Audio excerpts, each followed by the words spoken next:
Conseillère, Madame la Présidente, je souhaite surtout reporter les propos en sa qualité d'élu intercommunal, mais aussi en 5 conseillers général de ce canton qui comprenait la commune de Gallière et aux confins du département qui, au-delà, bascule en Corse du Sud. Il est pleinement concerné par ce projet, il a toujours suivi. Et aussi en tant qu'élu personnellement au sein du parc régional de la Corse. C'était initialement un partenariat État-PRNC. Le bâtiment a été racheté par la mairie de Gallière en 2014 pour un prix de 775 000 €, dont 620 000 € d'aide de la CDC à l'époque. Le parc le louait 46 000 € par an et la structure fonctionnait bien. C'est en 2024 pour le renouvellement que le désaccord est né et que le parc a souhaité se retirer et annuler les séjours en 2025.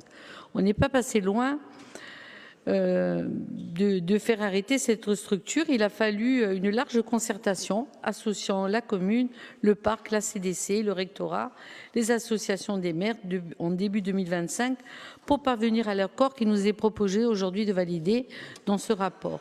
La vente du foncier au parc pour 500 000 €, dont 50 000 € de fonds de l'OEC, qui est la contribution que nous validons aujourd'hui, et la signature d'une convention de partenariat et d'objets autour des enjeux de maintien et de développement des visites pédagogiques liées à la mer.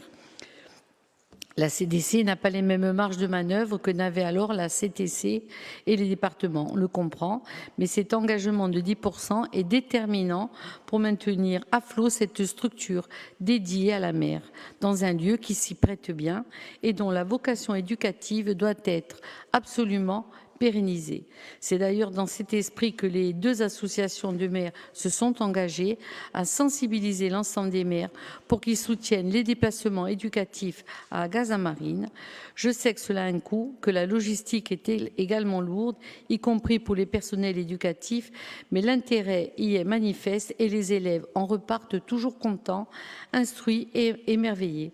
Évidemment, ça fait vivre cette structure dédiée à la mer qui est encore en très bon état et tout cela peut désormais perdurer, contrairement par exemple au Paiso Layton, pour prendre un site proche de l'autre côté au niveau de délabrement qui compromet toute perspective de réhabilitation à court terme.